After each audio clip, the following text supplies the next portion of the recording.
vous installer pour qu'on en sache un peu plus sur votre D'où vous venez, projet. c'est mon jeu préféré. D'où vous venez et où est-ce que vous voulez aller? Moi, je veux savoir d'où viennent les gens. Ça y est, c'est parti. L'enregistrement est parti. Allez, avant que je lance la présentation. Dans le lot, hein, mais là, en gros, en majuscule. C'est ce que je cherche. Moi, je cherche les gens du Sud. Dites-nous un petit peu d'où vous êtes et dites-nous où vous voulez aller. Bordelaise, j'habite au Mans. Ok. Je connais un petit peu. J'y suis allé une fois dans les deux villes. Lyon à Montréal. Ok, des Lyonnais, ça se rapproche de chez moi. Lorraine, on souhaite aller. Ça se rapproche de chez toi. Lyon-Narbonne, il y a 500 bornes. Ouais, mais c'est mieux que le Mans. C'est mieux que le Mans. Ah, mais c'est sa planète. C'est ma planète. Moi, les amis, de toute façon, au-dessus de Carcassonne, c'est le Nord. Déjà qu'on se le dise. Mais oui, Céline, là, j'ai rien dit. Céline, elle dit c'est très bien le Mans. J'ai rien dit de mal, hein, Céline. Promis, j'ai rien dit de mal. Je me permettrai pas. Tour Alsace, on a des gens d'Alsace. Ah, Aix-en-Provence, tu vois, ça bienvenue. Aix-en-Provence. Ah là là, Touraine. Ah bah oui, avec un nom pareil, oui, c'est sûr que ça vient d'Alsace. Steve Blumstein. Hier, quand je l'ai écrit, j'ai fait une faute, encore une fois. Et même quand tu l'as prononcé. Attends, vas-y, dis-moi. Blumstein. Ouais, moi aussi, j'aurais dit ça quand même. Ouais. Ah, j'avoue, j'ai pas respecté le truc. C'est bon, excuse-moi. On démarre mal. Top. Donc, super. En tout cas, installez-vous tous bien. Je vais vérifier, les amis. Comme ça, moi. Ouais, je vais lancer la présentation. Vous allez me dire si vous voyez bien. Partager. Ouais, j'en vois plusieurs de Lorraine aussi. Il y a quand même plus de nordistes que de sudistes, hein, finalement. Ouais, plus courageux pour l'expatriation. C'est peut-être le climat du nord de la France avec le climat du Canada, ils sont un peu plus rassurés. Donc, top. Écoutez, de toute façon, on a déjà une trentaine de personnes. Ce qu'on va faire, c'est que les retardataires, entre guillemets, ils pourront récupérer la présentation au vol. Donc, bienvenue à tous. On va faire donc la présentation Canada Explorer avec Steve aujourd'hui sur l'expatriation en famille. C'est un sujet qui est beaucoup demandé, où on a peu d'expérience pour le coup avec Bastien pour avoir fait des expatriations, mais plutôt en sac à dos de notre côté. Donc, on va profiter de son expertise pour regarder tout ça. Donc voilà, l'idée avant d'attaquer tout, on s'était dit qu'on allait mettre des petits icebreakers histoire de faire un petit peu chauffer le chat, que tout le monde se présente un petit peu, participe. Et donc la première question, ça va être combien d'immigrants sont attendus au Québec en 2022 selon vous? Donc c'est 20 000, 50 000, 70 000. J'ai pas fait d'erreur, Bastien, c'est bon? Parce qu'hier j'avais mis 7 000, 5 000. Ok, donc c'est 20 000, 50 000, 70 000. Allez, dites-nous. 70 000. 50 000 pour Natacha. J'aime bien les enchères. Angélique, 20 000. Ah là, les enchères, elles réduisent, là. Ouais, les enchères, elles vont vers le bas, mais ça ne veut pas dire qu'elles sont fausses. Et du coup, je vais donner la réponse. Donc, on attend 70 000 personnes. Il y a 52 000 personnes, ça c'est prévu dans le plan d'immigration, plus 18 000 par rapport aux dossiers qui n'ont pas pu être finalisés en 2020. Voilà, donc rapide petit message. L'idée, c'est de vous dire qu'il y a des opportunités pour venir au Canada, que ce soit seul, en famille ou à n'importe quel âge. C'est vraiment une terre d'accueil, et le Québec aussi. Donc voilà, 70 000 sur l'année. Puis c'est chaque année un petit peu la même chose, et dans toutes les provinces. Donc vraiment, nous, ce qu'on voulait vraiment mettre comme message, c'est qu'il y a des opportunités pour tout le monde. Allez, deuxième question. Ceux qui se sont trompés, vous pouvez vous rattraper. Un peu plus compliqué. Quelle est la température la plus froide enregistrée au Canada? Moins 56,8, moins 62,8 ou moins 68,4. D'ailleurs, tu vas certainement avoir la température la plus froide à Montréal depuis 20 ou 30 ans, là. Ouais, j'irai courir. Hein. Il faut que j'aille faire un post LinkedIn. Ah oui. À moins 32 sur le thermomètre, vas-y. Je vais le faire le jour moins 31, on a eu déjà. Salut Émilie et Fabien, salut. Donc on a des moins 62, beaucoup. Et d'ailleurs, je crois que c'est la bonne réponse. Si c'est la bonne réponse. Ça a été enregistré en 1947 à Snag, au Yukon. Moins 62, hein, c'est ça? Ouais, moins 62,8. Juste pour l'anecdote, il a fait moins 31 l'autre jour à Montréal. Déjà, tu sens pas beaucoup ton visage, donc j'imagine même pas le double. Donc, toi, tu as eu combien, Steve, de ton côté? Nous, on était à moins 40 en ressenti, moins 30 affiché. Génial. Génial. Je pense qu'on a dégoûté tout le monde. Tout le monde de la conférence va partir, va dire c'est fini. Ah non, là, il n'y a plus besoin de frigo, c'est même un congèle direct. Donc, On n'est plus que 3. Bon, rapidement, avant qu'on attaque le vif du sujet, Canada Explorer, c'est qui? Donc, derrière l'aventure Canada Explorer, on aime bien mettre nos visages avec Bastien parce que souvent, on est derrière nos réseaux, on ne sait pas trop qui on est. Mais voilà, on est vraiment deux amoureux du Canada. On va vous raconter rapidement nos parcours, mais on connaît le Canada depuis un petit moment. Deux amis à la base, avant de lancer dans le business, et puis deux entrepreneurs dans l'âme. Je pense que ça y est, on peut le dire. On ne venait pas du tout du monde entrepreneurial, mais on l'a vraiment embrassé depuis quelques temps. Donc voilà, c'est ces deux têtes-là qu'il y a derrière Canada Explorers. Pour entrer plus un petit peu dans le détail, pour que vous sachiez un peu qui on est, je vais commencer vraiment en 30 secondes. L'idée, c'était de dire qui je suis. Donc moi, j'ai mis Paul Personnaz, alias l'aventurier. On avait dit, moi, j'adore les voyages, mais j'ai surtout découvert le Canada en 2012. Moi, j'ai commencé avec un permis d'études où j'étais à l'université de Sherbrooke, où j'ai joué au rugby. Sinon, professionnellement, j'étais plutôt compté dans l'agroalimentaire avant de me tourner vers l'entrepreneuriat il y a maintenant 2 ans. Et personnellement, moi, j'adore le basket. S'il y a des fans, vous pouvez faire un petit clin d'œil. Le street art, tous les graffitis, tout ça, c'est mon dada. Et puis, j'adore les petites aventures au Québec, me perdre dans la forêt, la survie, tout ça, c'est mon kiff ici. Fait notable, on s'est tous mis un fait notable. Nous, on a traversé le Canada. Enfin, moi, j'ai traversé le Canada de Québec City jusqu'à Vancouver en stop. Donc ça, c'est mon petit fait notable à moi. Voilà pour moi. Je te laisse Bastien te présenter. Yes. Et du coup, moi, c'est Bastien Planchat, j'ai 28 ans. À l'origine, je suis en hôtellerie-restauration. J'ai pas mal vagabondé aux États-Unis, en Norvège, aussi en Nouvelle-Zélande avant d'arriver au Canada. J'ai fait 3 belles années à Montréal. J'ai aussi, ironie du sort, traversé le Canada en stop sans connaître Paul. Cette fois-ci, c'était en 2017. Et sinon, un de mes meilleurs souvenirs au Canada, c'est d'avoir vu les aurores boréales et des bisons et des ours en montant à Yellowknife dans les territoires du Nord-Ouest. Petit road trip vraiment sympathique et indélébile. Top. Et notre invité, on te laisse l'honneur de te présenter. Steve, donc Blumstein. Pour les je te laisse le faire. Bonjour à tous, donc moi c'est Steve Blumstein. Donc on a découvert le Canada en 2018, en juillet, donc une fois en été. Quand on est rentré, on a repris nos billets pour refaire le Canada en février 2019, en hiver cette fois-ci. Donc on s'est expatrié en juillet 2019, on en reparlera un peu plus tard. Effectivement, donc tout ce qui est nature, voyage, notre mascotte Néo, et bien sûr rester en famille, passer du temps ensemble. Donc c'est ce qui me motive le plus, c'est de prendre du plaisir simplement, on va dire. Et puis après, le fait notable, effectivement, on va traverser le Canada et j'espère voir autant de choses qu'ils ont pu voir déjà tous les deux précédemment. Donc cet été. Yes, de toute façon, on fera un petit mot là-dessus à la fin de la conférence de ta traversée en van.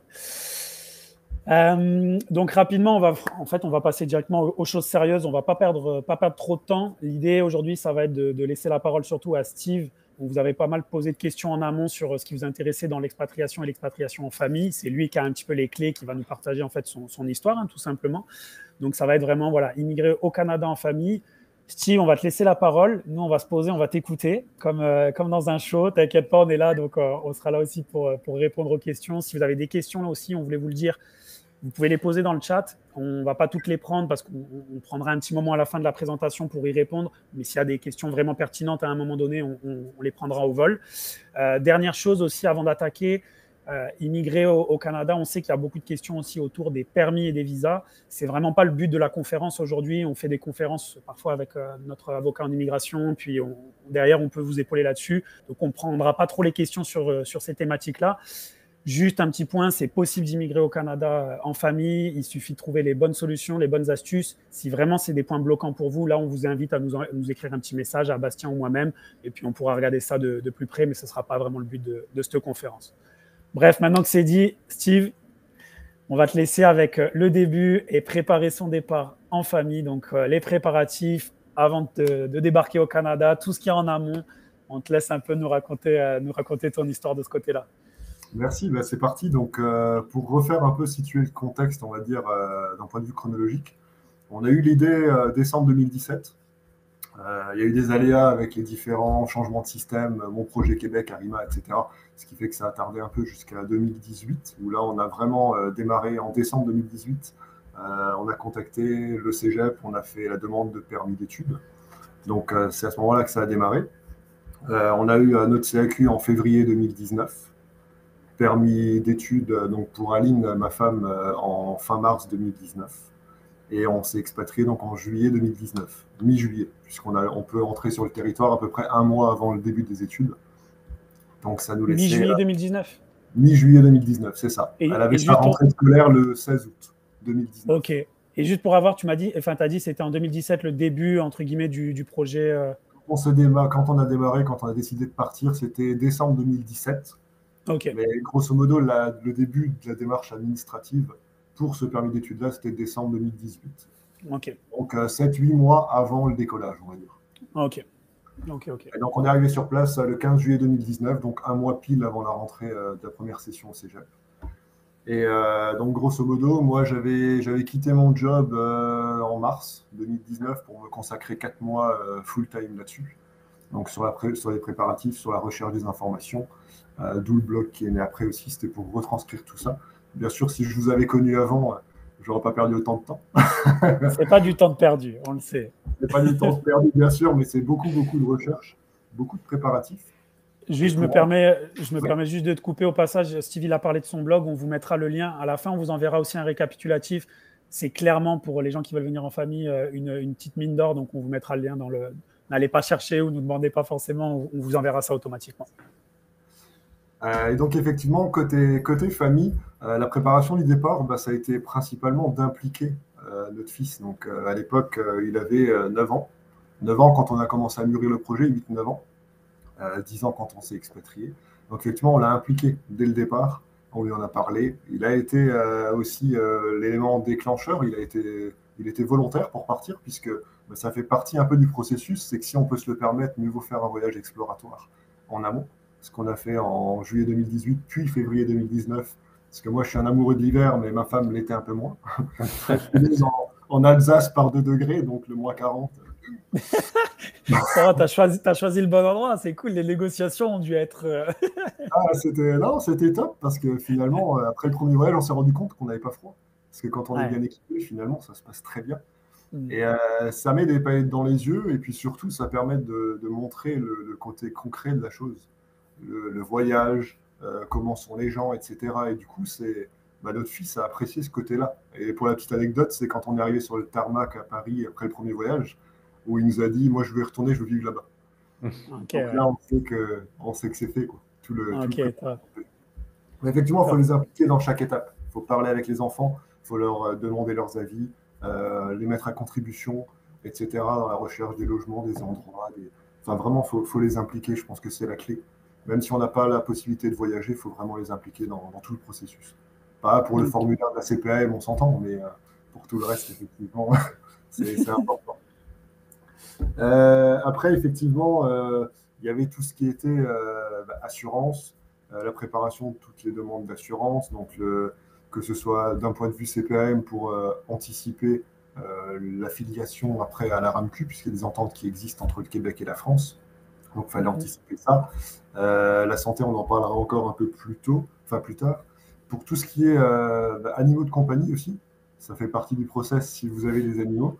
Là aussi, il y a un check-up à faire. Il y a le vaccin contre la rage à faire 28 jours, il me semble, c'était à l'époque, pour les chiens, par exemple. Il y a un check-up à faire une semaine avant chez le vétérinaire de nouveau avec une attestation de bon état de santé pour le voyage. Il y a une cage réglementée par les institutions aériennes pour pouvoir le transporter. Il y a le billet d'avion qui était à peu près de 200 € à l'époque. Qui faisait 30 kilos. 30 kilos, on a le droit d'avoir 42 ou 43 kilos avec le poids de la cage, par exemple. Donc tout ça, il faut bien se renseigner en amont. Sinon, on passe en colis surdimensionné.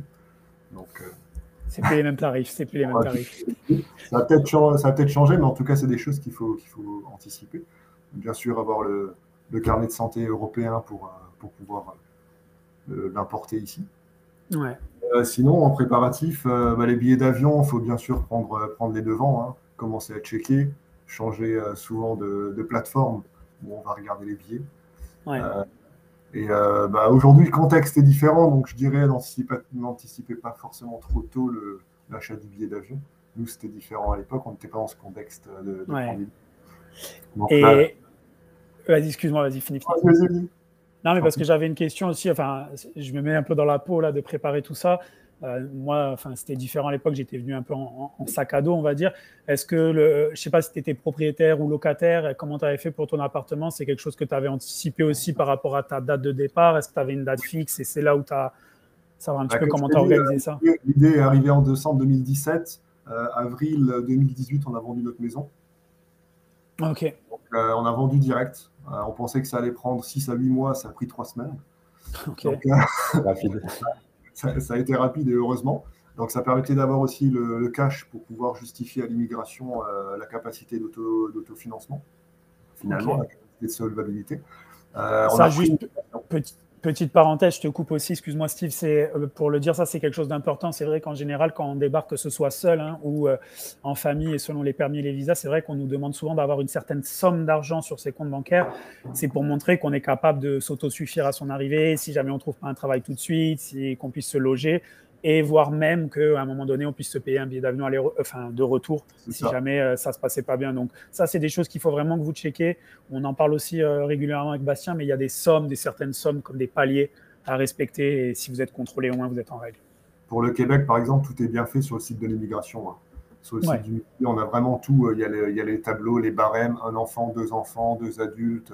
Enfin, c'est vraiment très, très bien fait. Et effectivement, il y a des attestations aussi à remplir d'engagement, on va dire, envers le conjoint qui est au permis d'études. Donc moi, j'ai dû signer effectivement une attestation comme quoi je prenais bien en charge les besoins de ma femme et de mon fils pendant la durée de l'étude, etc. Donc c'est très complet, mais le site est vraiment bien fait de l'immigration de ce point de vue-là. Et donc toi, vas-y, excuse-moi, vas-y. Là, je lisais les questions en même temps par rapport. Est-ce que du coup vous êtes venu avec quoi comme affaire? Est-ce que vous êtes venu juste avec des valises? Est-ce que vous avez fait un container? Oui, donc ça aussi, ça faisait partie des préparatifs. Donc c'est pour ça qu'on a vendu la maison bien en amont, parce que faire un vide maison et tout vendre sur Marketplace, Le Bon Coin, etc., ça prend du temps et beaucoup d'énergie.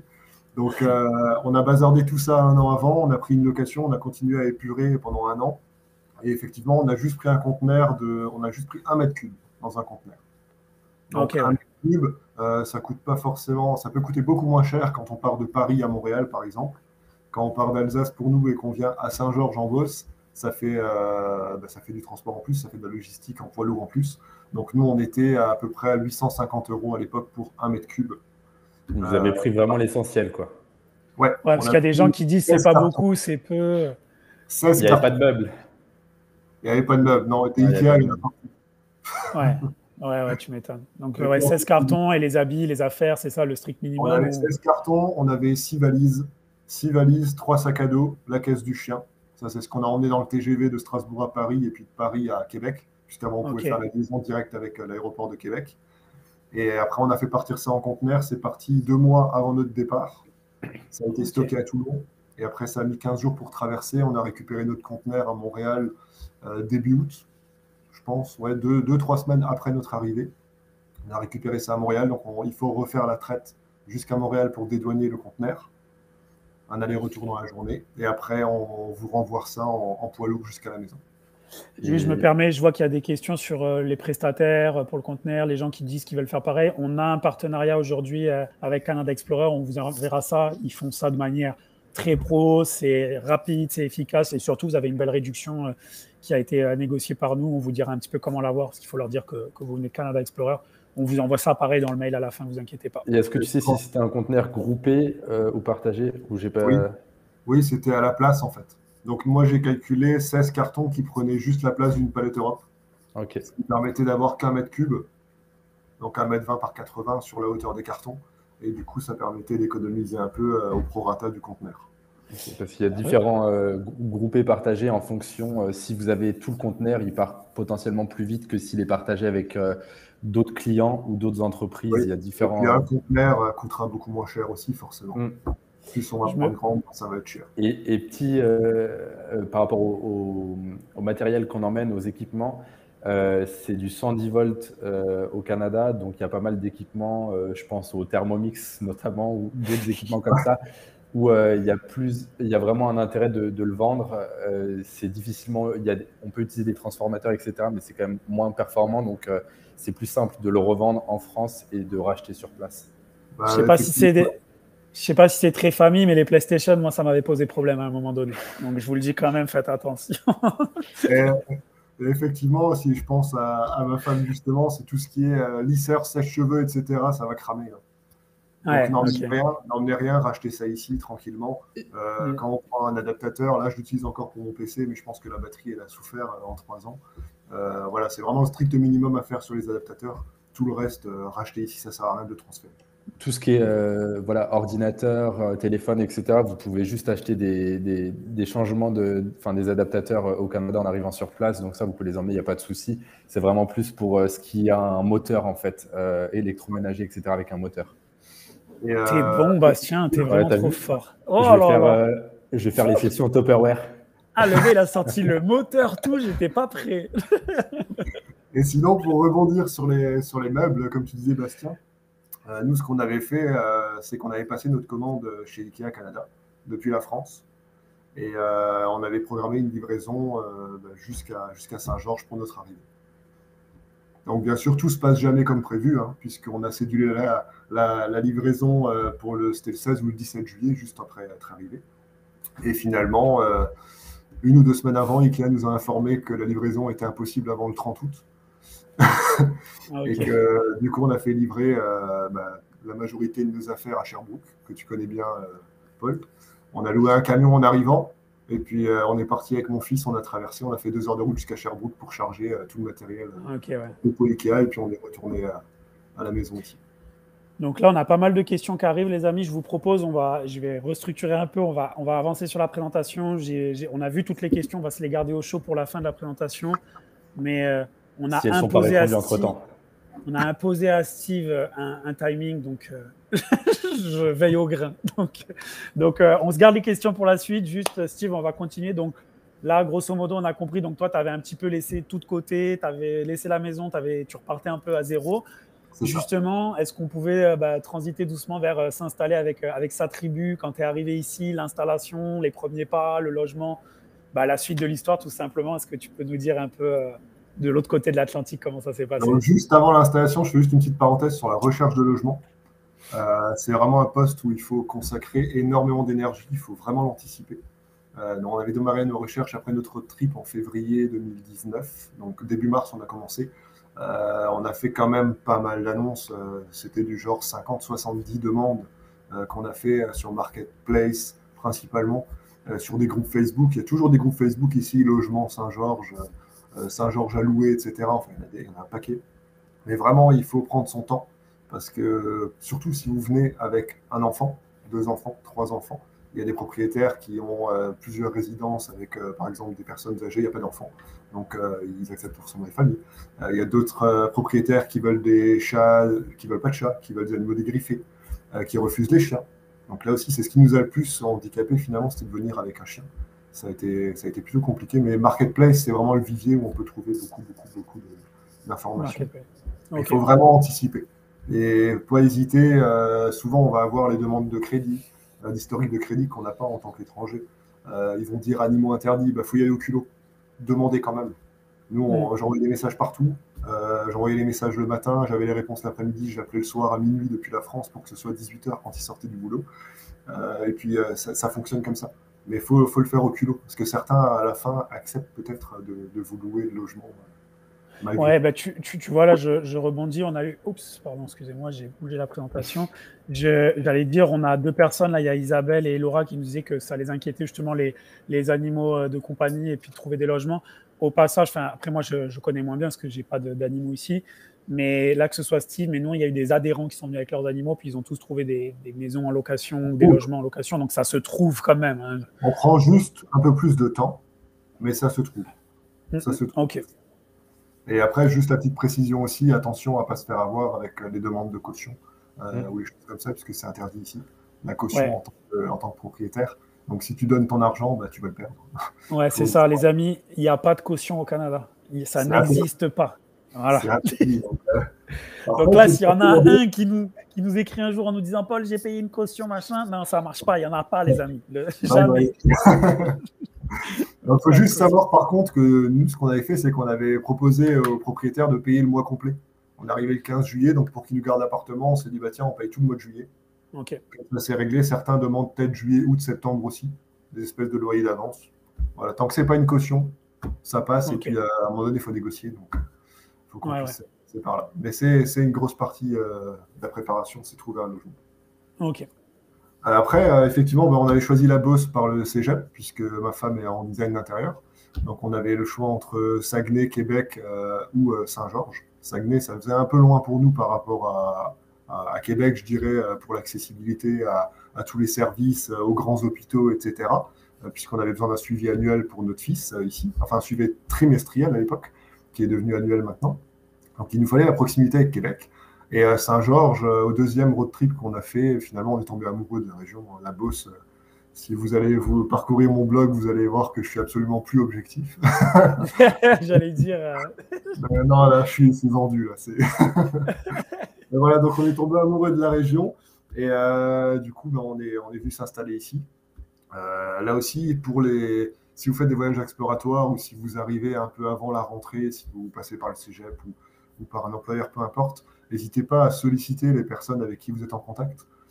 Nous, par exemple, on avait juste posé la question au responsable du parcours professionnel, je crois, du cégep, je ne connais plus l'intitulé exact. Il nous a dit, pas de problème, tu viens en voyage, arrête-toi à Saint-Georges. Il nous a consacré une matinée complète, quoi.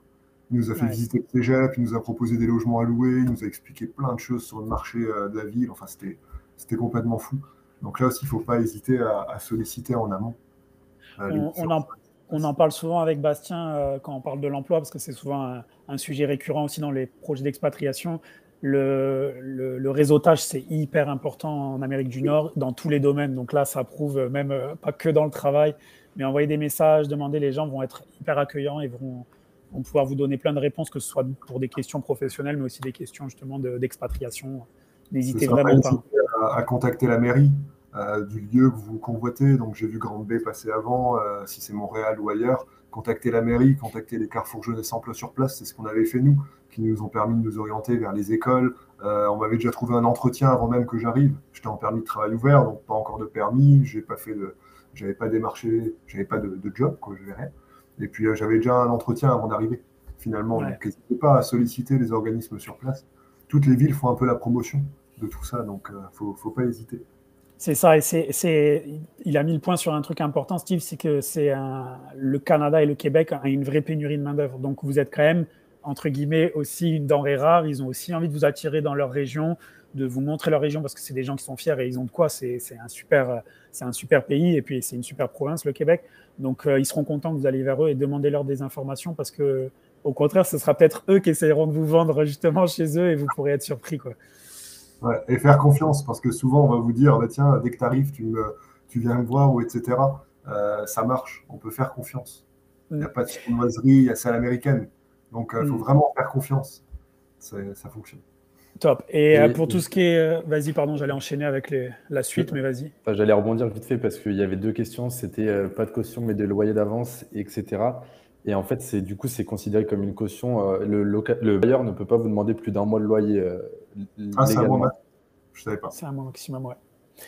Et juste, moi, j'allais rebondir pour la suite. Tout ce qui était véhicule, quand tu es arrivé, décalage horaire. On a eu aussi des questions pour les enfants, le décalage horaire, parce que peut-être qu'on le mange un petit peu plus facilement, le décalage, quand on est adulte. Comment ça s'est passé de ton côté? Puis la voiture, véhicule, enfin voilà, sur le reste de l'installation. Oui, donc pour le décalage, pour faire rapidement, quand on va de ce côté-là de l'Atlantique, c'est plus simple, j'ai l'impression, que quand on retourne en Europe. Donc, faut juste savoir que c'est une journée un peu marathon. Donc, ça représente entre 24 et 27 heures, on va dire, pour quelqu'un qui vient de l'Alsace, qui prend le TGV, qui part de Paris, etc., qui arrive ici. L'idée, c'est de ne pas se coucher avant 21h, 22h, heure locale quand tu arrives. Parce que si tu te piotes tout de suite à 18h, 19h quand tu es à Montréal, c'est foutu. Tu vas te lever à 2h du matin. Et là, ça va être long toute la semaine, tu vas morfler. Donc, là, il est en décalage horaire, ton chien, là, ou... Ouais, c'est ça. Il vient de se réveiller. Je le sens, là, il est excité. Il a aperçu un écureuil, c'est bon, on l'a perdu. Donc, effectivement, il faut tirer 21h, 22h si possible quand on arrive. Du coup, on reprend le bon cycle tout de suite. Bon, notre fils n'était pas si jeune que ça, 8-9 ans, donc ça va, c'est quand même plus simple à gérer qu'un enfant, j'imagine, ou un nourrisson. Ensuite, côté voiture, là, je mettrai tout de suite un petit avertissement sur la location. Soyez pas trop optimistes. Nous, on s'est retrouvés avec il y a un gros marché de l'automobile ici. Vous allez vous en rendre compte, que ce soit en neuf ou en occasion, c'est assez dingue. Mais on a quand même mis un bon temps à chercher parce qu'il n'y a pas de contrôle technique au Québec, particulièrement. Les voitures qu'on va trouver, généralement, ne sont pas forcément inspectées ou restaurées avant que le bon soit fait, le bon de commande. Donc ça aussi, c'est des choses à prendre en compte. Et on avait pris une voiture sur quelques jours en arrivant. On avait pris genre 4 ou 5 jours. On avait pris un Dodge Grand Caravan à l'aéroport de Québec directement pour transporter la cage, etc. Et quand on est arrivé à Saint-Georges, il y a 3-4 loueurs de voitures ici. Et quand on a rendu la voiture, on s'est dit, on va prolonger tranquille. Il n'y avait plus aucune voiture disponible nulle part. Ok, ouais. Donc, prenez 15 jours d'avance, prenez 3 semaines, tant pis. Même si c'est une semaine de perdu, tant pis. Mais là, on a dû courir après à 5 heures, on était à pied, à chercher le soir un loueur qui est encore ouvert, qui a encore une bagnole à nous filer. Voilà, si on avait pu anticiper ça. Et par rapport à ça, justement, il n'y a pas de contrôle technique. Donc, quand vous regardez pour un véhicule, il faut faire ce qu'on appelle, salut Néon, il faut faire ce qu'on appelle une inspection. Donc, vous l'amenez chez le garagiste, il va faire une inspection, il vous dira comment est l'état de la voiture. Ça coûte 100, 150 $. Et puis, c'est ce qu'il faut faire à chaque fois. Parce qu'il y a le sel qui est déposé sur les routes en hiver qui rouille et qui ronge bien les voitures aussi. C'est pour ça que ça s'use beaucoup plus vite Québec, Ontario notamment. Oui, c'est un anti-rouille à peu près tous les 2 ans. C'est 150 $ à peu près pour un bon anti-rouille sur le châssis. Donc voilà, les amis, je pense qu'on a fait tout. Ouais, c'est ce que j'allais dire. J'allais dire, même pour respecter un petit peu les délais, on va passer. Puis on a des questions qui tombent un petit peu. Là, Isabelle qui nous a demandé une question sur les écoles. Donc, est-ce que tu peux nous faire un petit passage sur les écoles? Comment ça s'est passé, toi, au Pays de l'Érable et puis au Québec? L'inscription pour les enfants, les études, la reprise, etc. Donc, les fameux bus jaunes, tout ça. Oui. C'est plus important, le bus jaune, en fait. On y va pour ça. On y va pour ça. C'est juste pour ça. Donc, système éducatif, donc pas de crainte. Là-dessus, nous, on cherchait vraiment la pédagogie un peu type scandinave, on va dire. C'est ce qu'on recherchait un peu, cette ouverture sur le système scolaire, cet accompagnement, l'individualisation. Donc ça, c'est vraiment le cas. C'est ce qu'on a ressenti maintenant en quasiment 3 ans ici. Pour les inscriptions, on avait pris contact avec le Carrefour Jeunesse Emploi de Saint-Georges, qui nous avait orientés vers les écoles, qui nous a donné des bons interlocuteurs, ce qui fait qu'on a pu prendre renseignement auprès de l'école qui allait accueillir notre fils. Lui, donc, était arrivé en CM2, donc c'était l'équivalent de la 5e ici. Donc, ça fonctionne à l'envers. Hein. C'est 5e, 6e année de primaire, après on passe en secondaire. Donc, secondaire 1, secondaire 2, 3, 4, etc. Je te coupe juste. Bastien, il avait fait un document sur ça, où on vous l'enverra aussi à la fin, où ça vous dit toutes les équivalences de la maternelle jusqu'à la fin du lycée. Ça vous explique c'est quoi le nom ici, parce que c'est vrai que ça change. Il n'y a aucune année qui s'appelle de la même façon. Quoi. C'est ça.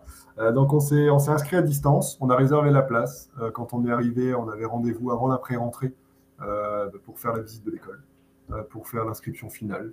Ce qu'il ne faut pas oublier de demander, c'est à l'académie de votre région, demander le dossier scolaire.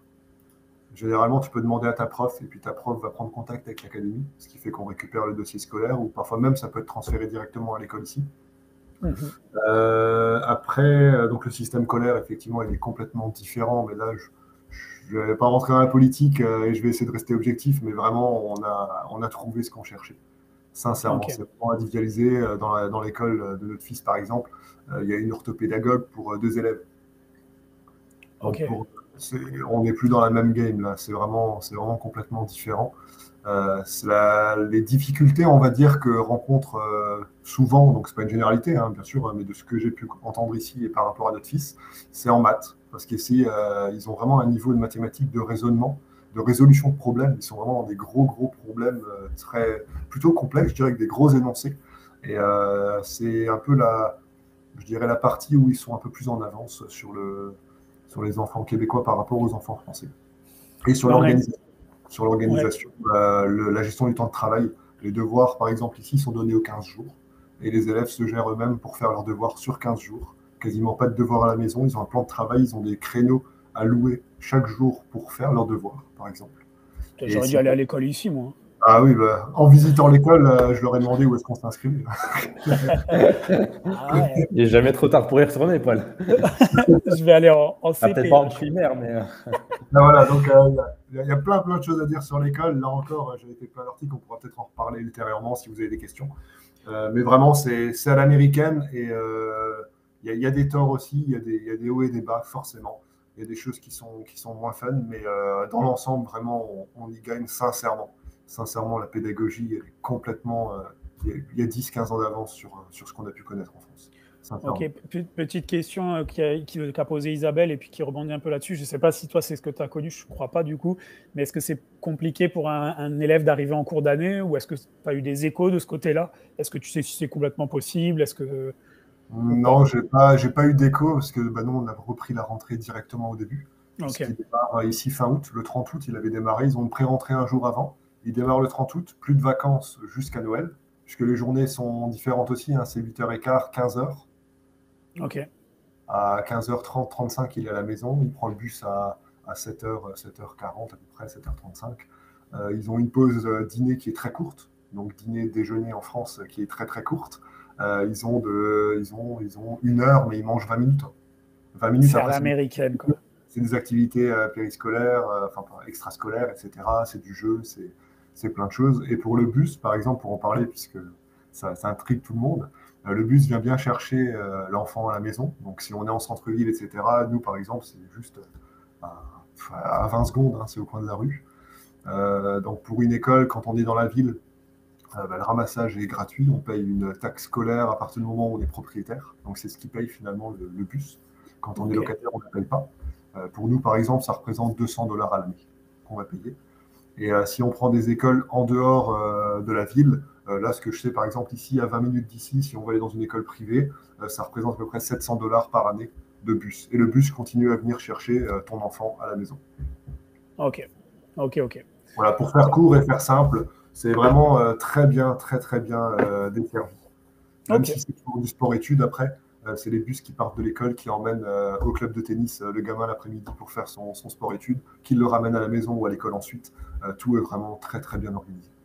Top. Ben là, il y a une question, je ne sais pas si tu l'as, de Natacha qui disait à partir de quelle distance maison-école peut-on utiliser les bus? Mais là, vu que tu disais qu'il allait à une école à 20 minutes, en fait, il n'y a pas vraiment de distance. Ça va être... Je crois qu'il y a une distance réglementaire certainement, mais là, par exemple, comme Saint-Georges, la ville, elle est éclatée sur des kilomètres carrés, c'est énorme, c'est vaste. Tout le monde peut prendre le bus automatiquement avec la commission scolaire sans avoir de frais supplémentaires. C'est si on sort vraiment, région, du coup. Si tu sors de la ville.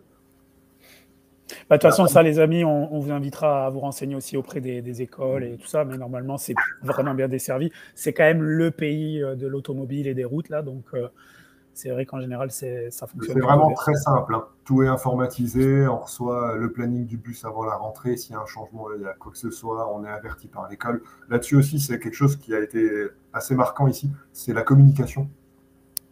École, parents, école, enfants. On a une communication systématique avec les écoles, avec les enseignants, avec le bus, des conférences, etc. Il y a vraiment une communication double sens. On a un accès avec les profs, etc. Enfin, c'est vraiment très bien foutu.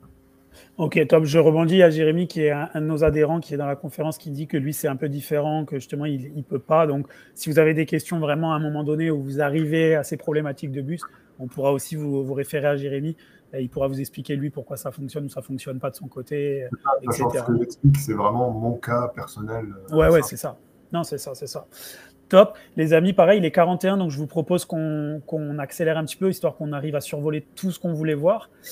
Est-ce qu'il y avait d'autres choses que tu voulais rajouter peut-être avant, Steve, ou est-ce que dans les grandes lignes, c'était bon?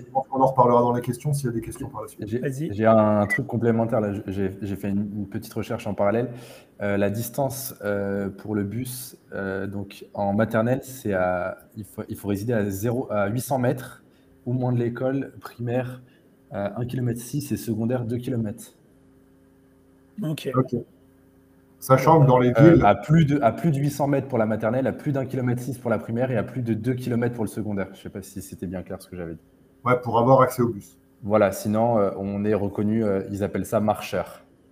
Ah, ok, d'accord. Donc, il faut être à plus de... Ok, ok. Sachant qu'après, Ok. il y a beaucoup d'écoles dans chaque ville. Donc ici, il y a plusieurs écoles primaires, enfin plusieurs écoles maternelles, etc. Primaire, première, deuxième, troisième. Donc en fonction de là où tu résides, bah, il t'affecte automatiquement l'école la plus proche avec le service de bus et tout ce qui va avec. Top. Bon, du coup, le prochain volet qu'on voulait voir, c'était la santé au Canada. On a eu quand même dans nos petits sondages, LinkedIn, Instagram, etc., on a eu pas mal de questions sur le système de santé. Est-ce que tu peux nous en toucher un mot? Est-ce que toi, tu as été perdu? Est-ce que tu t'y es retrouvé? Est-ce que ça a été simple? Enfin, voilà, pareil, hein, ton expérience en fait. Donc là, je vais parler vraiment de mon expérience personnelle, puisque la santé, c'était vraiment le gros point de vigilance pour nous, puisque, juste la petite parenthèse, historiquement, notre fils avait été gravement malade en 2016. Il a été diagnostiqué d'une leucémie, donc un cancer du sang.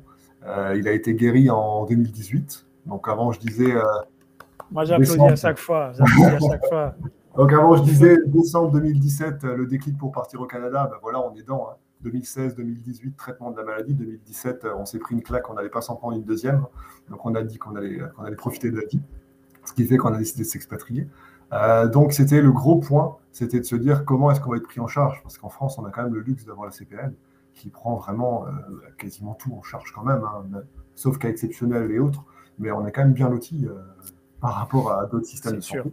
Mais par contre, il ne faut pas assimiler le Québec. Je ne parlerai pas du Canada en général, puisque je ne connais pas toutes les provinces, mais le Québec aux États-Unis, parce que c'est souvent l'amalgame qu'on fait. Au Québec, on a la RAMQ, qui est l'équivalent de la CPM, et en fonction du permis qui va être choisi, comme le permis d'études dans notre cas, on a une affiliation qui est faite avec la RAMQ. Donc il y a l'entente CPM-RAMQ qui permet d'avoir les mêmes droits qu'un résident finalement québécois. Ce qui fait que, pour vous donner un ordre d'idée, on s'était bien renseigné au préalable, parce que, comme je le disais, notre fils avait eu une leucémie, donc il avait un suivi trimestriel à faire au CHUL à Québec. Donc on s'était pris un peu en amont. Une consultation en oncopédiatrie et plus un bilan sanguin, par exemple, une fois par trimestre, c'est à peu près 1200 à 1400 $ à Québec. En étant à la RAMQ, ça coûte 0 $. Donc tu payes ton ticket de parking que tu vas déduire aux impôts après. Ok, ouais. Voilà, mais tu payes ton ticket, tu fais ta journée. Donc c'est comme quand on allait au CHU à Strasbourg, c'était pareil. Donc on paye rien. Je rebondis aussi. Donc là, c'est ça. Selon certains permis, on a accès à la RAMQ ou pas. Donc ça, c'est quelque chose sur lequel il faut que vous vous renseigniez. Il y a certains permis où vous avez besoin d'avoir une assurance externe, que vous allez prendre une assurance internationale. On a aussi un partenariat, on pourra vous en parler s'il y en a qui sont intéressés. Et il y a aussi des couvertures qu'on peut avoir avec son travail, c'est-à-dire que les gens qui vont arriver ici dans le cadre d'un permis de travail, par exemple, derrière, vous pouvez avoir une couverture qui est faite par votre employeur qui peut couvrir, il faut se renseigner, parfois c'est 50, 60, 70% des frais. Donc parfois, il faut prendre cette assurance travail-là, compléter avec une assurance internationale. Ça va vraiment dépendre, vous, derrière aussi de vos permis. C'est très propre à chacun et à chaque situation. C'est ça. Donc juste pour compléter là-dessus, donc moi j'avais pris une assurance pour nous, donc voyage, avec Desjardins, qui couvrait juste le moment où on était radié de la CPM et le moment où on avait été pris en charge par la RAMQ, parce qu'elle permettait de se faire rembourser au prorata. Sachant qu'on est arrivé le 15 juillet, le 17 juillet, on avait rendez-vous à la RAMQ pour faire notre carte. On avait rendez-vous pour le NAS aussi, donc le numéro d'assurance sociale, ici directement pour le faire également. Et ensuite, j'avais résilié l'assurance Desjardins qui m'a été remboursée jusqu'au moment où j'avais eu ma RAMQ. Donc ça permettait juste de faire tampon entre le moment où on voyage, on arrive ici, s'il y avait eu un pépin, on aurait été couvert à 100% pour éviter d'avancer les frais. Et ouais, j'allais dire, vas-y, finis si tu avais quelque chose à rajouter là-dessus. Pour l'assurance collective dont tu parlais, moi j'y ai eu droit grâce à mon employeur. Il faut juste savoir que généralement il y a une carence de 3 mois. Ça peut varier de l'employeur, mais moi j'avais une carence de 3 mois. Donc j'ai démarré mon job en septembre.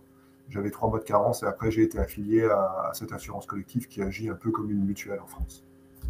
Et moi, je voulais rebondir, le fait de voir le Covid, toutes ces choses qui se sont passées. On sait que le système de santé, parfois, il y a une pénurie de main-d'œuvre aussi qui touche, par exemple, les infirmières, où il n'y en aurait pas autant qu'ils l'espéreraient. Est-ce que toi, dans le service que tu as eu, est-ce que c'était aussi qualitatif? Tu n'as jamais eu de soucis? Quand tu veux voir un médecin, un dentiste ou quoi que ce soit, c'est proche de chez toi?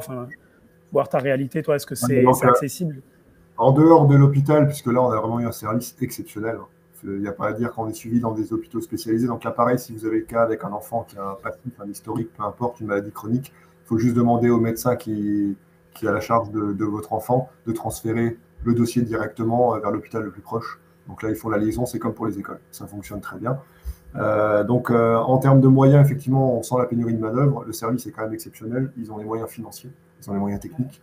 Là, il n'y a vraiment rien à dire. Après, côté médecin, 722 jours. C'est le temps que j'ai mis pour avoir un médecin de famille.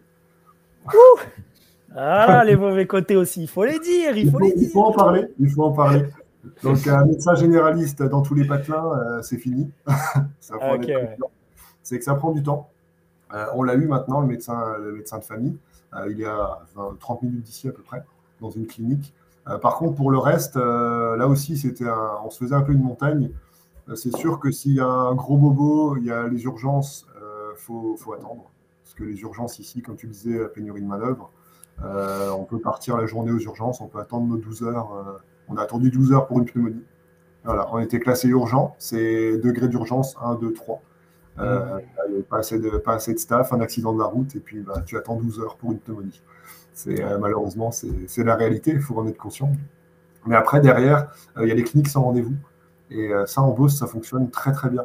Donc, tu appelles le soir à 18h et tu as un rendez-vous le lendemain dans la journée. C'est par ordre d'appel. Donc, à 18h, tu appelles, tu es le premier. Il te donne une heure de rendez-vous, tu ne peux pas négocier l'heure. Tu y vas le lendemain. Et pareil, avec la RAMQ, ça coûte 0. Top. Mais je sais que dans certaines régions, ça ne marche pas aussi bien. Il faut se renseigner.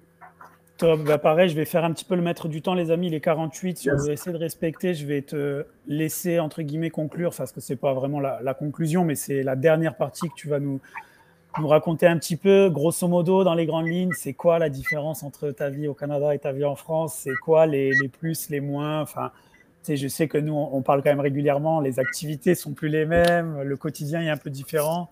Voilà, si tu voulais te faire plaisir et nous dire un peu c'est quoi ce qui t'a marqué le plus, tu nous dirais quoi? Déjà, pour faire une petite généralité, c'est qu'on parle souvent du rêve américain et moi j'ai l'impression de le toucher un peu, pas forcément dans le sens pécunier, mais de se dire qu'on a 2 vies en fait. Avant, j'étais, comme toi Paul, cadre sub dans une grosse multinationale. On fait des heures, on arrive le soir, on est rincé, on a besoin de 5 semaines de congés par an. Ici, finalement, nos 2 semaines, elles suffisent. Là, je bosse pour le moment, par exemple, 8 à 4. Tu rentres le soir, ta deuxième journée, elle démarre, quoi. Je veux dire, tu peux aller jouer dans la neige avec les enfants, tu peux partir faire une run, tu profites, quoi. Donc c'est vraiment ça, c'est ça le principal. Ce qui nous a vraiment, vraiment bouleversé, c'est ça en fait, c'est profiter de la vie. On n'a plus l'impression de juste travailler. Et en général, c'est pas que les familles, c'est l'équilibre vie perso, vie pro est très, très, très, très différent au Canada. Il est souvent hyper apprécié. Il y a les revers de la médaille, et on aime bien les dire avec Bastien aussi, c'est qu'il faut savoir que, par exemple, le minimum légal pour des congés payés, c'est 2 semaines. Donc, pour le coup, là, c'est pas la même qu'en France. En général, les gens arrivent à négocier 3, 4 semaines. Aujourd'hui, ça se négocie de plus en plus, mais c'est souvent moins qu'en France. Donc, il y a aussi les côtés un peu négatifs, mais c'est vrai que cet équilibre vie pro, vie perso, il ressort. Il faut se réadapter. Énormément. Et puis, c'est valorisé surtout. Parce que pour les entreprises québécoises, il faut que tu sois en équilibre et en phase avec ta vie privée pour être efficace dans ta vie pro. Donc, effectivement, ça, c'est très marquant. Et puis, les 2 semaines de congés payés, c'est une chose. Après 3 ans, tu as droit à ta 3e semaine. Mais par contre, tu peux prendre des congés sans solde. Je le vois, là, je prends des congés quand je le veux. Je veux dire, ça rentre, donnant. C'est très ouvert. Voilà, mais c'est vraiment ce qui m'a le plus marqué, c'est ça. Après, bien sûr, la météo. C'est sûr que... La petite gifle de février, tu l'as senti passer quand même. Pour ceux qui connaissent, quand on va dans les Vosges et qu'on a un -5 et qu'on grelotte, là, je vais à pied au boulot, moi. Bon, pas en ce moment, j'ai la chance que ma femme n'a pas repris le cégep, donc je profite de la voiture. Sinon, je vais à pied au boulot et puis on s'équipe. Et puis c'est tellement agréable, c'est ça en fait, c'est profiter de chaque moment. J'ai l'impression de plus savourer en fait chaque petit moment, chaque petite chose. Et comme tu le disais, les sports, tu as la nature à proximité. On est dans une ville de 35 000 habitants. À 5 minutes, on est perdu au fin fond de la forêt. C'est tellement vaste, c'est un terrain de jeu immense. Le rêve canadien, les grands lacs, les grandes forêts, c'est ça. Mais vraiment, les 2 axes, c'est la nature et les gens. C'est vraiment ça. Je dirais la mentalité des gens, c'est formidable. Top. Bah, écoute, merci en tout cas pour tout le témoignage. De toute façon, on va encore te solliciter un peu. Il y aura les questions-réponses à la fin. On voulait faire, mais vraiment, on va vraiment prendre 5 minutes avec Bastien pour vous dire un petit peu Canada Explorer, ce qu'on fait au milieu de tout ça. Donc voilà, c'est avant tout Canada Explorer, un réseau pour aider les francophones qui souhaitent s'expatrier vers le pays de l'érable. Donc nous, l'objectif qu'on a aujourd'hui et le but qu'on a, c'est vraiment de faire en sorte que ce soit le plus simple possible dans votre projet. On dit souvent qu'une image vaut 1000 mots, donc on aime bien celle-ci, elle représente bien ce qu'on fait. Ça, c'est vous un petit peu face aux démarches. Vous allez un peu crier, prendre peur, prendre panique parce qu'il y a toutes les choses à faire, toutes les choses qu'a évoqué Steve, les logements, l'école, la santé, etc. Nous, l'objectif, c'est qu'avec nous, vous soyez un petit peu plus comme cette petite fille chill, reposée, que vous soyez en tout cas serein, qu'il y ait tout un écosystème, des gens autour de vous. Donc, c'est ça vraiment qu'on essaye de faire. La dernière chose, grosso modo, c'est que nous, on a un programme idéal qu'on a mis en place avec Bastien pour les familles. Comment il s'articule? Ceux qui auront des questions, vous pourrez venir nous les poser par la suite, directement nous envoyer un petit message. Mais voilà comment il s'articule. Quand vous adhérez à ce programme-là, vous allez avoir un rendez-vous avec notre avocat en immigration, un rendez-vous que vous allez devoir préparer. Il va pouvoir vous aider à construire votre projet, à trouver justement les permis et les visas qui sont nécessaires pour vous et votre situation pour pouvoir venir au Canada. Vous allez avoir automatiquement un coaching avec quelqu'un et ce quelqu'un est important parce qu'il est avec nous aujourd'hui. C'est avec Steve. Donc, vous aurez la chance d'avoir un coaching avec lui en tête à tête, prendre du temps pour faire quelque chose de beaucoup plus personnalisé sur votre situation, puis en fonction de vos dates d'arrivée, etc. Vous avez un entretien avec notre recruteur aussi. C'est prendre un peu de temps avec Nicolas, voir comment bien postuler au Canada, faire vos CV, faire vos LinkedIn et comment attaquer le marché de l'emploi au Canada. Vous avez notre formation complète. Ça, c'est avec Bastien. On a bien charbonné sur créer une formation de A à Z sur toutes les étapes par lesquelles vous allez passer en voulant venir vivre au Canada. Vous allez avoir un accès à nos outils. Pour faire simple, c'est des CV, c'est des tableaux comparatifs sur les assurances. C'est plein de choses qui vont vous mâcher le travail et vous faire gagner du temps. C'est un appel avec notre courtier hypothécaire. On a parlé un peu de logement. Au Canada, il faut savoir que le courtier hypothécaire, c'est un peu la personne qui va être là pour vous aider à trouver votre logement, puis à trouver comment le financer. Là, vous avez un appel 45 minutes avec Vincent, qui est top, qui va pouvoir vous expliquer comment ça se passe exactement et ce que vous pouvez prétendre en arrivant ici au Canada. Vous avez un accès à notre groupe d'entraide, c'est un groupe WhatsApp où là, il y a quelques adhérents qui sont dans la conférence qui connaissent un peu, où vous pouvez poser vos questions. Parfois, on se pose des questions, les gens n'ont pas la réponse, vous allez faire une autre conversation avec des gens du groupe. C'est vraiment histoire d'avoir une émulsion et que vous ne soyez pas tout seul, en fait. Parce que souvent, on se décourage, en fait, dans ces gros projets d'expatriation qui sont des projets de changement de vie. Donc là, au moins, vous avancez avec une équipe avec vous. Vous avez un appel avec notre conseiller en assurance de chez Chapka. Donc là, elle va prendre le temps de voir qu'est-ce qui est la meilleure assurance pour vous et à laquelle vous devrez souscrire en fonction de votre situation. Vous allez avoir un bilan aux 3 mois, c'est-à-dire aux 3 mois, on fait un appel avec Bastien et moi-même pour voir où est-ce que vous en êtes, s'il y a des points bloquants, comment on peut vous aider. Et enfin, vous allez être rassuré et dans la bonne humeur avec 2 gars plutôt cool, je crois. Ils s'appellent Bastien et Paul. Donc c'est ça l'objectif, c'est aussi d'avoir ce côté rassurant. On est là pour répondre à vos questions. On vous donne les clés du camion, ça reste votre projet, c'est vous qui devez conduire votre projet, postuler, vous inscrire, trouver votre logement, mais on vous donne tous les outils et tout le réseau pour que ce soit le plus facile possible. Bref, l'idée c'est, on ne va pas vous embêter plus avec ça. Si vous avez des questions, vous écrivez, Bastien ou moi-même. On va vous envoyer aussi dans le mail récapitulatif nos emails et nos LinkedIn. Vous pouvez nous envoyer un petit message et puis on pourra vous répondre si vous êtes intéressé pour avoir ce suivi personnalisé. Maintenant, pour terminer, on voulait faire une petite passe à Steve. Vous êtes les premiers à être au courant. On va annoncer ça très rapidement sur tous nos réseaux. On va faire un partenariat avec Steve. Donc, comme vous l'avez compris, son fils, il a surmonté une grosse épreuve dans sa vie avec cette leucémie. Il s'en est sorti. Et donc là, il est en train de monter un projet qui va expliquer bien mieux que moi. Donc, on va te laisser Steve l'expliquer. Puis, on vous dira à la fin comment nous, on va se greffer à ça avec Canada Explorer et comment vous pouvez apporter aussi votre petite pierre à l'édifice. Donc, Steve, je te laisse raconter rapidement ton projet. Merci. Donc, concrètement, notre fils a toujours rêvé de voyager. Depuis qu'il a été malade, il souhaite faire le tour du monde. Et nous, depuis qu'il a été guéri, on voulait prêter main forte et filer un petit coup de main aux hôpitaux pour justement soutenir et encourager les enfants malades, mais on n'est pas encore prêt pour aller dans les unités oncopédiatriques. Ce qui fait qu'on a décidé de faire une traversée du Canada. Donc on va partir cet été de Saint-Jean, on va rejoindre l'Alberta. donc avec les parcs Jasper et la Banff qui font rêver tout le monde. On va faire entre 8 et 10 000 km en van, et on va récolter des fonds, donc c'est déjà en cours, on a déjà récolté quasiment 3 000 $. On va récolter des fonds pour la fondation Charles Bruno, donc, qui investit dans les unités oncopédiatriques de plusieurs CHU du Québec, et notamment le service qui suit notre fils une fois par an maintenant. Donc voilà, c'est ça l'objectif, c'est de faire voyager notre fils, de lui faire découvrir toutes les belles provinces du Canada, enfin la plupart du moins, et de pouvoir contribuer à la recherche contre les cancers pédiatriques, puisqu'aujourd'hui, il faut savoir que la plupart des protocoles utilisés dans ces cancers-là, c'est des protocoles adultes qui sont adaptés aux enfants, ce qui fait que les enfants subissent énormément. Encore pour l'instant que 80% de guérison, donc il y a quand même 20% qui partent, malheureusement, et c'est un enfant sur 400 quand même qui risque d'être touché par un cancer avant ses 15 ans, je crois, donc avant son adolescence. Donc c'est assez surprenant et assez fou qu'on puisse encore avoir des ratios comme ça.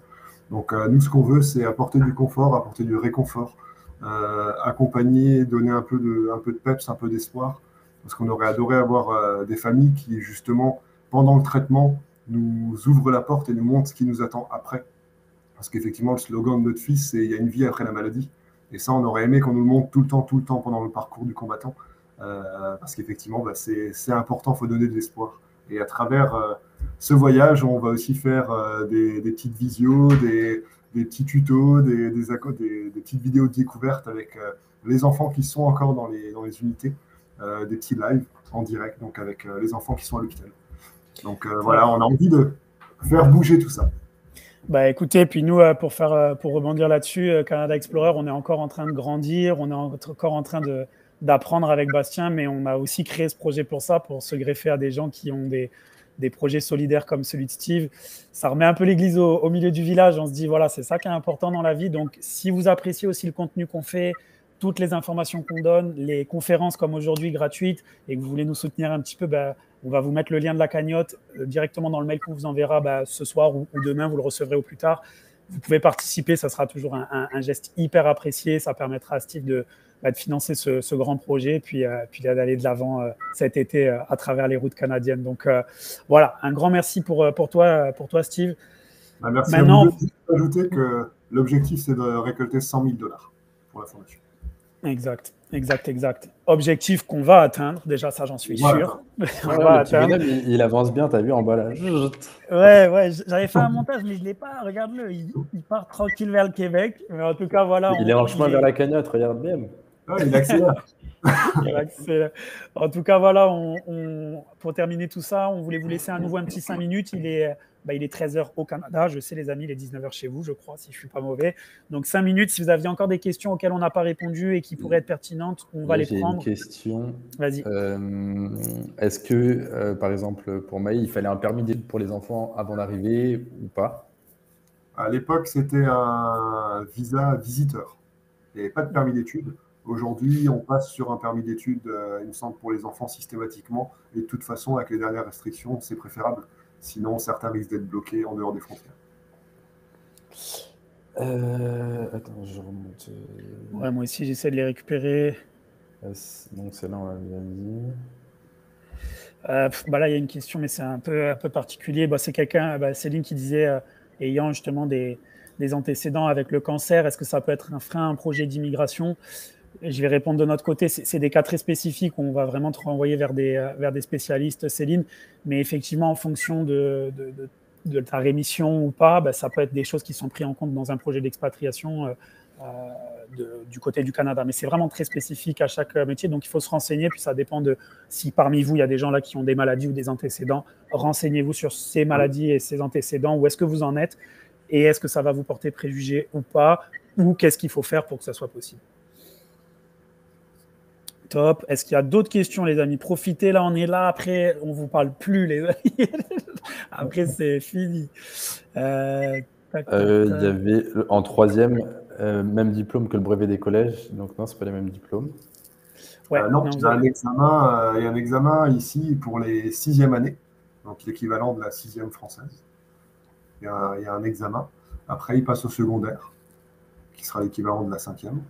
Et là, ça se suit jusqu'à la fin du secondaire, qui va être aux alentours de 17 ans, il me semble. 16-17 ans. Et là, il rentre au cégep. Donc, pareil, le secondaire, et après, c'est le cégep qui va être entre 2 et 3 ans.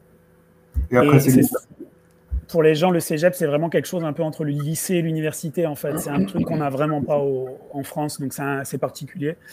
Là, il y avait une question. Il y a une bonne question.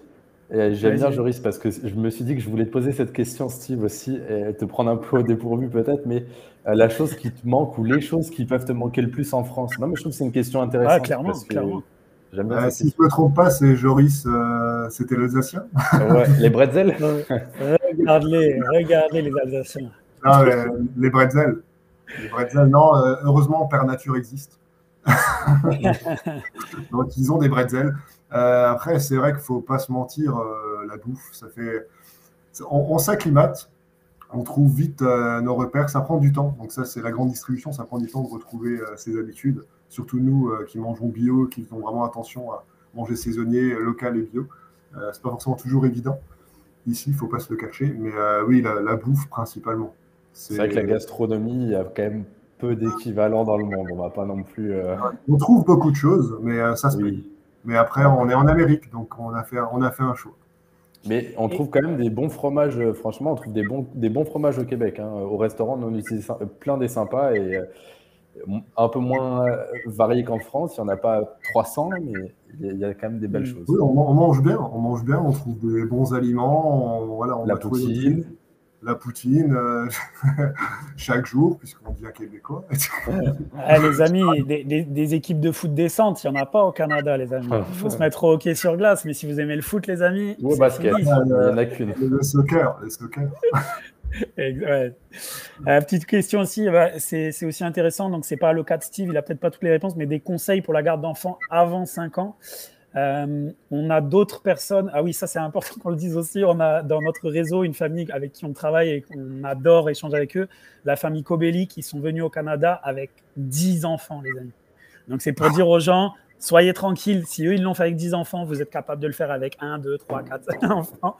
Donc ça c'était pour vous monter, mais par rapport à la garde des enfants, je sais pas si tu avais un truc là, Bastien, par rapport à ça. La garde des enfants, je dirais que c'est comme le logement en fait, il faut vraiment anticiper.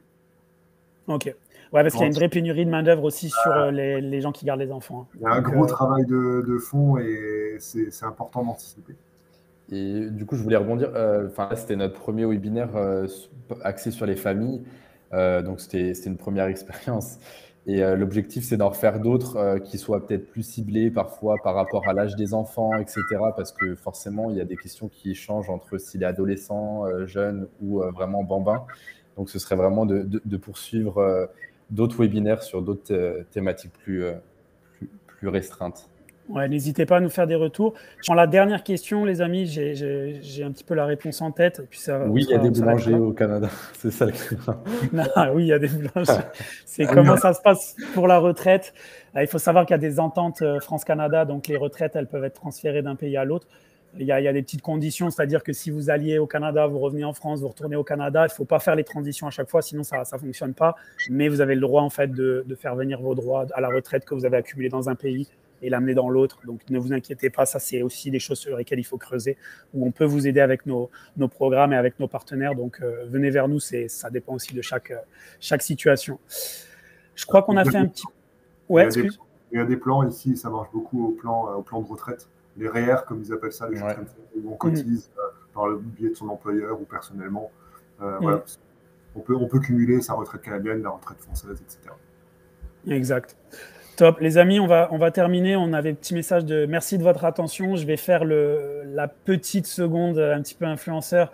N'hésitez pas on va vous envoyer dans le mail si vous pouvez vraiment prendre un petit 5 minutes pour aller vraiment nous suivre sur que ce soit le Instagram, le LinkedIn. N'hésitez pas à partager les posts qu'on met, à les liker, à les commenter, les vidéos, vous abonner. C'est tout bête, hein, ça fait vraiment très, très influenceur, mais on se rend compte que ça nous donne beaucoup de visibilité. Et le fait que quelqu'un participe, ça montre aussi à son réseau et nous, ça nous permet de grandir. Et vu qu'on est vraiment dans un combat de tous les jours avec Bastien pour faire de ce bébé Canada Explorer une aventure qui marche, n'hésitez pas à le faire.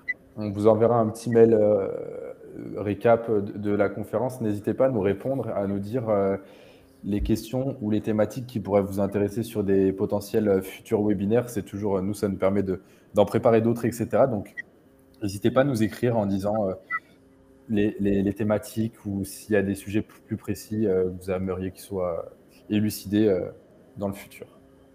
Top, top, top, top. Bah écoute, en tout cas, Steve, un grand merci pour ton temps. Merci à Steve. Merci à tous les deux, merci à tous d'avoir participé. Et puis juste pour un petit mot de la fin, de dire qu'on n'a aucun regret aujourd'hui, ça va faire 3 ans. Et on kiffe toujours autant notre vie ici. Et le seul regret, c'est de ne pas l'avoir fait plus tôt. Donc, c'est un bon regret. Ouais, c'est un bon regret, mieux vaut tard que jamais. Et puis, voilà, Steve, il est avec nous dans l'aventure, donc n'hésitez pas. On espère vous accueillir dans la famille Canada Explorer et que vous pourrez échanger avec nous très vite. On vous souhaite une belle fin de journée, belle fin de semaine, et puis on vous dit à très vite. À très bientôt. Salut Steve, ciao.